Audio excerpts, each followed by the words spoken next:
Me presenté al brunch festivo de mi familia con mis hijos. Mi padre sonrió con sorna y dijo, tu presencia siempre complica las cosas. Deberías irte. Mi hermana se rió. Mis hijos preguntaron. ¿Por qué el abuelo no nos quiere? Yo simplemente respondí, vámonos a casa. Y nos fuimos. Una hora después, mi madre llamó, ¿por qué está bloqueada la tarjeta bancaria? Ni siquiera podemos pagar la cuenta del brunch. Los ignoré hasta que se volvieron locos, y finalmente me enfadaron lo suficiente como para hacer algo al respecto. Hacer algo de verdad. Y cuando ese interruptor se encendió, no había vuelta atrás. No era solo el brunch. No era solo un comentario. Eran años apilados unos sobre otros como un lento deslizamiento de tierra. Y esa mañana. Finalmente se derrumbó. Solía pensar que tenía que mantener la paz porque yo era la rota. La madre soltera. La que cuyo marido cambió nuestra familia por una nueva y brillante al otro lado de la ciudad. Pensaba que estar callada significaba ser fuerte. Que si me tragaba la amargura el tiempo suficiente, eventualmente me respetarían de nuevo. Estaba equivocada. Se suponía que el brunch festivo sería algo agradable, algo para los niños. Les dije que íbamos a ver a la abuela y al abuelo, a sus tías. A todos. Incluso ayudaron a elegir regalos, pequeñas cosas hechas a mano, dibujos, un marco de una tienda de todo a $1 con una foto de todos nosotros de hace 2 años. Mi hija quería dárselo a mi madre. Cuando entramos, toda la mesa se quedó en silencio. Mi padre ni siquiera intentó ocultar su sonrisa de suficiencia. Tu presencia siempre complica las cosas. Deberías irte. Katie se rió como si fuera una oscura broma interna. Amanda puso los ojos en blanco como si ya estuviera molesta. Todavía no había salido corriendo. ¿Y mis hijos? Simplemente se quedaron congelados, todavía sosteniendo sus pequeños regalos como si hubieran hecho algo malo. Entonces llegó la pregunta, ¿por qué el abuelo no nos quiere? Me destrozó más que cualquier cosa que mis padres hubieran dicho jamás. Y habían dicho mucho. Pero este fue el momento en que me di cuenta de que no se preocupaban por mis hijos. No realmente. Nunca lo hicieron. No les dije ni una palabra. Miré a mis hijos y dije, vámonos a casa. Sin lágrimas, sin súplicas, sin escenas, solo silencio. Volvimos al coche y mientras ellos jugaban con sus juguetes en la sala de estar, me senté en la encimera de la cocina y abrí la aplicación bancaria. La tarjeta familiar. La que mis padres usaban como una alcancía compartida, a pesar de nunca preguntar de dónde venía el dinero, todavía estaba activa, todavía sacando de mi cuenta. Así que la congelé. Un clic. Esperé. Aproximadamente 1 hora después, llegó la primera llamada. Mi madre, luego Katie, luego Amanda enviaron un mensaje de texto medio en pánico al chat grupal familiar. ¿Por qué no funciona la tarjeta? No podemos pagar el brunch. ¿Estás en casa? ¿Puedes revisarlo? Luego llegó otro. ¿Manipulaste el banco? ¿Hubo fraude? No, solo yo. Nadie preguntó si los niños estaban bien. Nadie preguntó por qué nos fuimos. Ni siquiera mi madre, que siempre afirmaba que los amaba tanto. Lo único que parecía importar era la cuenta. Fue entonces cuando supe que había estado sosteniendo toda una casa de naipes. Y ahora estaba lista para derribar el resto. A la mañana siguiente después del brunch. Me desperté sintiéndome más ligera. No feliz, todavía no, pero clara. Por primera vez en años, no estaba fingiendo. No era la pacificadora, la que se disculpaba. La billetera invisible que tocaban cada vez que alguien más en la familia hacía un desastre. Simplemente había terminado. Hice panqueques para los niños. Estaban callados. Todavía inseguros de si habían hecho algo malo. Les dije que tendríamos nuestro propio brunch el próximo fin de semana. Solo nosotros 3. Tal vez iríamos al zoológico después. Mi hija asintió. Mi hijo no dijo nada, solo me abrazó sin preguntar. Entonces sonó el teléfono. Katie, sin disculpas, sin explicaciones, sin mencionar lo que pasó en el brunch. Oye. La renta vence hoy y mamá dijo que tal vez podrías enviarla ya que su tarjeta está congelada por alguna razón. Eso fue todo. Como si estuviera pidiendo comida para llevar. Ni siquiera discutí. Simplemente terminé la llamada. No hay nada más que decir. Katie ha estado viviendo en ese apartamento del centro durante 2 años. Es demasiado caro y se ha retrasado en la renta más veces de las que puedo contar. Cada vez corría a mamá, quien luego me enviaba un mensaje de texto silenciosamente para pedirme un poco de ayuda. Dije que sí cada vez. Lo justifiqué. Me dije a mí misma que Katie era más joven, que estaba descubriendo las cosas, y que yo simplemente la estaba apoyando. Pero lo que realmente era estúpida. Di porque pensé que si seguía dando, eventualmente me respetarían. Tal vez incluso amarían a mis hijos como se merecían. Que si simplemente llenaba cada vacío. Me verían como algo más que la vergüenza familiar. La madre soltera, la que fue abandonada. Esa fantasía murió ayer. 2 horas después, mi madre llamó. Esta vez, su voz era suave, preocupada. El tono que usaba cuando estaba a punto de manipularme. Preguntó si todo estaba bien, si había querido congelar accidentalmente la tarjeta. Dijo que Katie estaba en una situación difícil y que significaría mucho si pudiera cubrir su renta solo esta vez. Le pregunté por qué no mencionó lo que papá me dijo o el hecho de que los niños lo oyeron. Hizo una pausa y luego cambió de tema. No le importaba. No realmente. Le dije que no iba a enviar nada. Ella comenzó a decir algo más, pero colgué. Me senté allí después de la llamada, sin llorar, sin estar enojada ya, simplemente atónita de lo transaccional que se había vuelto toda nuestra relación. Y luego Amanda me envió un mensaje de texto.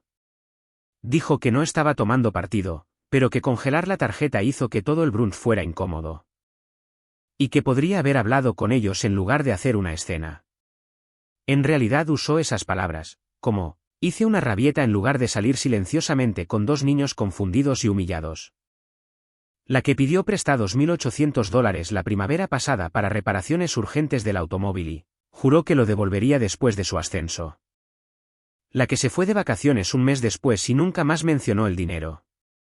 Lo dejé pasar, me dije que tenía un nuevo trabajo, mucho que hacer, que lo pagaría cuando pudiera. Ahora veía ese silencio de manera diferente.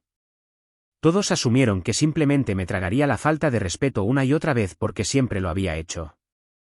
Pero ahora quería ese dinero de vuelta. No iba a pedirlo amablemente. Iba a tomarlo. Y sabía exactamente cómo. No se trataba del dinero. Se trataba de trazar la línea. La que nunca habían visto antes porque nunca había tenido las agallas para trazarla. No hasta ahora. Amanda no me había dirigido la palabra desde el brunch. Ni una llamada. Ni un mensaje sobre los niños. Nada. Luego, 2 días después, de la nada, me envía una foto de sus zapatos nuevos. Pensé en ti, escribió.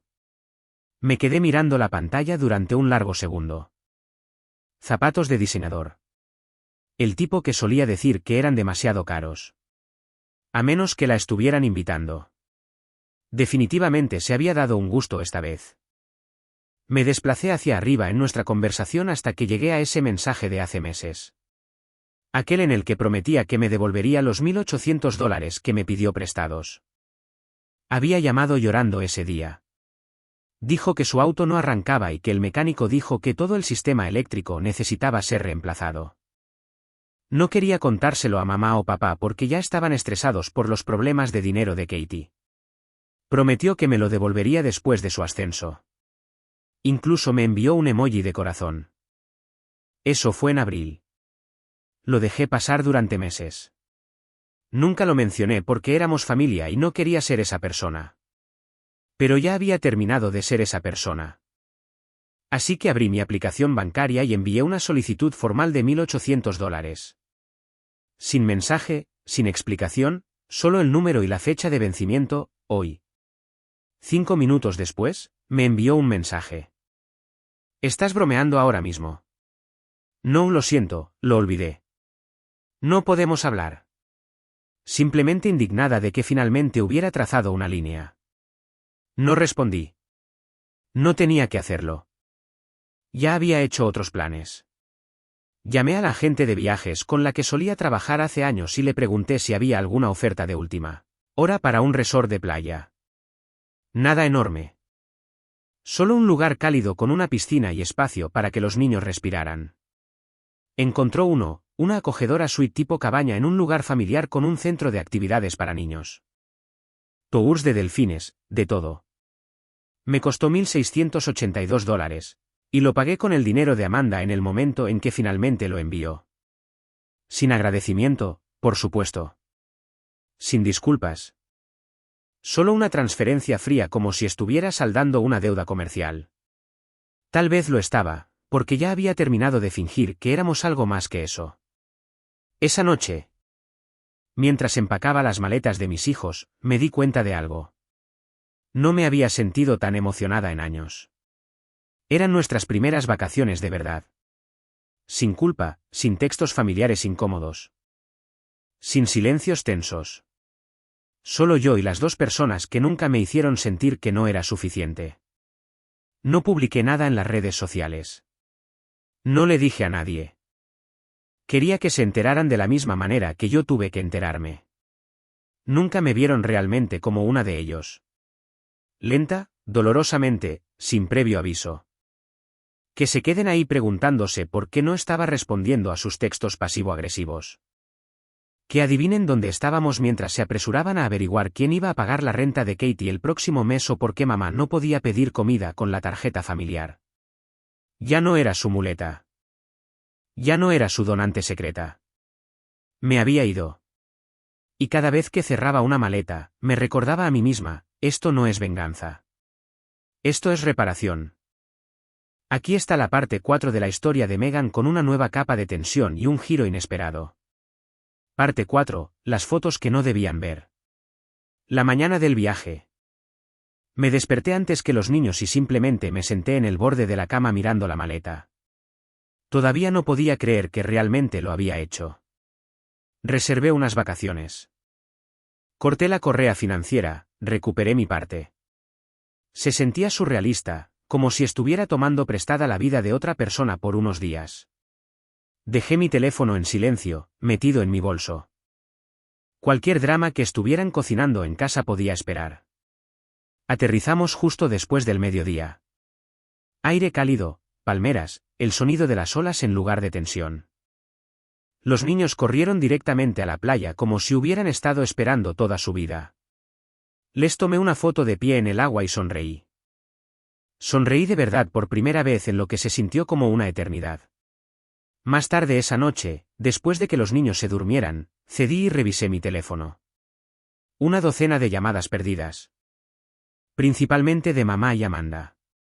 Un mensaje de voz de Katie llorando por un aviso de desalojo. No lo escuché. Abrí Instagram en su lugar. Había publicado una foto, solo una puesta de sol. Sin caras, sin etiquetas, solo una demostración silenciosa de que estaba en un lugar mejor, pero eso fue suficiente. Amanda había comentado debajo. «Guau. Debe ser agradable usar el dinero de la familia para vacaciones personales». Eso fue inesperado. Primero, tuvo el descaro de publicarlo públicamente. Segundo, todavía creía que el dinero que usé era suyo, como si de alguna manera hubiera robado del pozo familiar. Ni siquiera había respondido cuando me envió el dinero. Sabía que era para la deuda que me debía. Y ahora lo estaba retorciendo como si yo fuera la que se estaba aprovechando. No respondí, pero no necesitaba hacerlo. A la mañana siguiente. Sucedió algo que no había planeado. Mi abuelo llamó. Él nunca llama nunca. Por lo general, solo aparece durante las vacaciones. Se sienta en silencio en la esquina y observa cómo se desarrolla el caos. Es el único que me ha hablado amablemente sin ataduras. Cuando respondí, simplemente dijo, vi la foto. Me alegro de que finalmente te hayas ido. No sabía qué decir. Me dijo que vendría a la ciudad la semana que viene y que quería llevar a los niños a dar una vuelta. Sin gran cena familiar, solo él. Yo y ellos. Dijo que tenía algo que quería discutir en persona. Luego agregó, a tu madre no le va a gustar, pero eso nunca me ha detenido antes. Eso fue todo. Colgó. Me quedé sentada mirando el teléfono tratando de averiguar qué significaba eso. Mi abuelo no hacía drama. No tomaba partido, pero algo había cambiado. ¿Y si él estaba tomando una posición? Significaba que se avecinaba algo más. Miré hacia la playa y pensé, tal vez este viaje fue más que solo un descanso. Tal vez fue el comienzo de la verdadera caída. Y por una vez, no le tenía miedo. Regresamos del viaje el domingo por la noche, quemados por el sol, llenos de arena y radiantes. Los niños se durmieron en el asiento trasero incluso antes de llegar a nuestra calle. No los desperté. Simplemente los llevé a cada uno adentro, los arropé y luego me quedé un momento en el pasillo, escuchando su respiración silenciosa. Era la primera vez que no volvía a casa temiendo lo que me esperaba. Encendí mi teléfono y se iluminó como un fuego artificial moribundo. 23 mensajes, 8 llamadas perdidas, 2 mensajes de voz. Mi madre había dejado un largo mensaje elaborado que comenzó dulce y terminó amargo.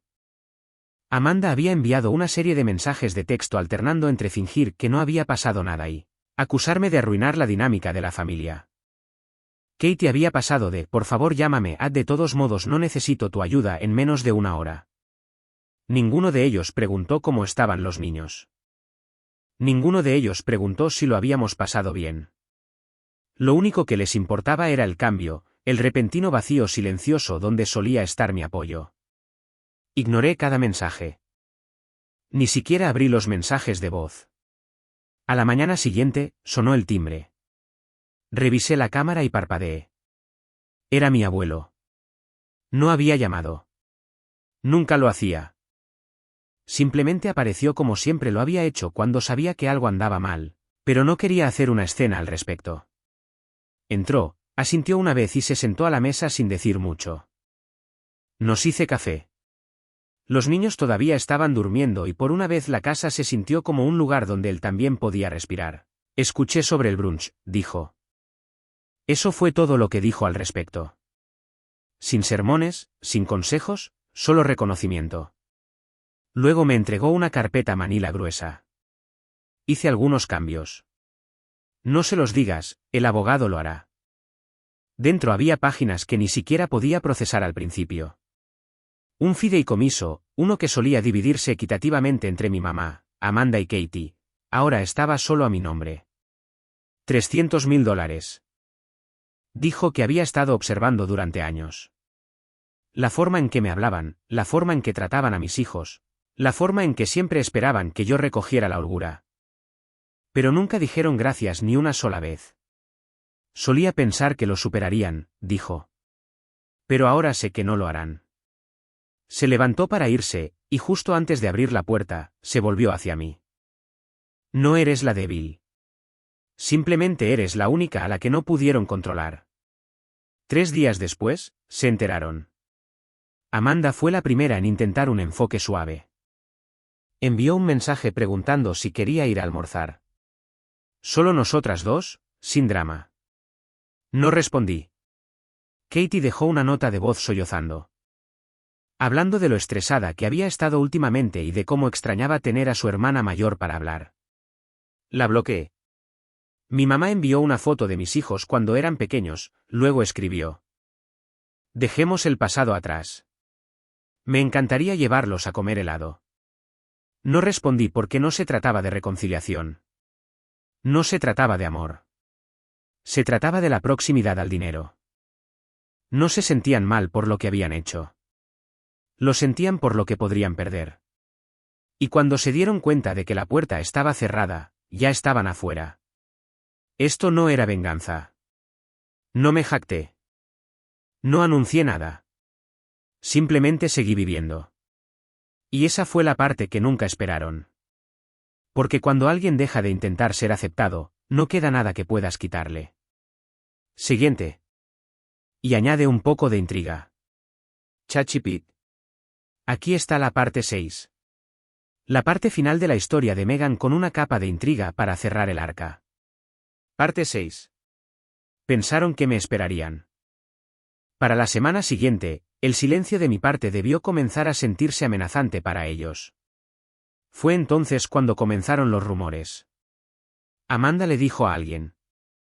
Tal vez a la hermana de su novio, tal vez a alguien en su trabajo, que yo había manipulado a nuestro abuelo, que debía haberlo convencido de que cambiara todo mientras estaba en un estado frágil.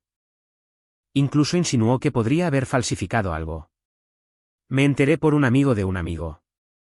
No sabían que Amanda estaba hablando de mí hasta que conectaron algunos puntos. Cuando me lo dijeron, simplemente me reí. Amanda siempre había sido una mala mentirosa y peor para ocultar su miedo cuando sentía que el poder se le escapaba. Katie respondió un día después con un largo mensaje sobre que la familia es para siempre y cómo guardar rencor no cura las heridas. Dijo que estaba dispuesta a hablar si yo estaba lista para volver a la mesa. De vuelta a la mesa como si de alguna manera me hubiera levantado y salido corriendo sin ninguna razón. Como si yo fuera la que rompió algo.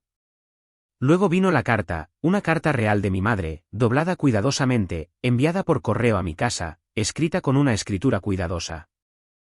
Como si estuviera solicitando el perdón en papel. Escribió que estaba decepcionada de cómo habían resultado las cosas.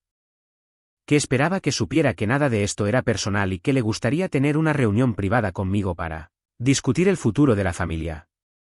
No respondí, no porque estuviera enojada, sino porque no había nada que discutir. Esa semana, me reuní con el abogado que mi abuelo había recomendado. Finalizamos la documentación del fideicomiso. Ajustamos algunas cosas y me dijo en voz baja que mi abuelo también me había nombrado apoderado médico, exclusivo para cualquier decisión futura de atención médica. Se sintió pesado. No como una victoria, más como si alguien finalmente me entregara las llaves de una casa que nadie más sabía cómo cuidar. Antes de irme, el abogado me preguntó si quería dejar una declaración para la familia para cuando se leyera el resto del patrimonio algún día. Lo pensé y escribí algo simple. No dejé a la familia. Simplemente dejé de estar donde no era bienvenida. Una semana después, mi abuelo nos invitó a mí y a los niños a cenar. No había nadie más allí, solo nosotros. Después del postre, les entregó a cada uno una pequeña caja. Dentro había monedas de oro que había coleccionado a lo largo de los años, reales. Dijo que eran su forma de decir, comiencen sus propias historias. Ese es el momento en que me di cuenta de que este no era el final de la historia. Fue el comienzo de cuando finalmente pude escribir en mis propios términos. Seguirán hablando. Girando nuevos ángulos, esperando a que vuelva arrastrándome. Pero nunca me fui rota. Me fui despierta. La primera actualización. Han pasado 3 semanas desde que me alejé de ellos. Realmente me alejé, no solo físicamente, sino de esa desesperada necesidad de ser aceptada por personas que nunca planearon ofrecer nada cercano al amor. He repetido cada parte de ella en mi cabeza. No por arrepentimiento, sino porque todavía no se siente real a veces. Lo rápido que se volvieron, lo silenciosa que está la casa ahora, lo tranquila que me he vuelto. No planeaba escribir nada más. Pero he estado leyendo los mensajes de extraños, personas que dijeron que les ayudé a sentirse menos solos. Algunos incluso dijeron que encontraron el coraje para confrontar a sus propias familias. Y eso es lo que me hizo sentarme a hacer esto, porque les debo a todos ustedes un agradecimiento y tal vez un último capítulo. Han pasado muchas cosas en estas 3 semanas. El abogado finalizó todo. El fideicomiso, los cambios en el patrimonio. Está hecho. Todos fueron notificados oficialmente.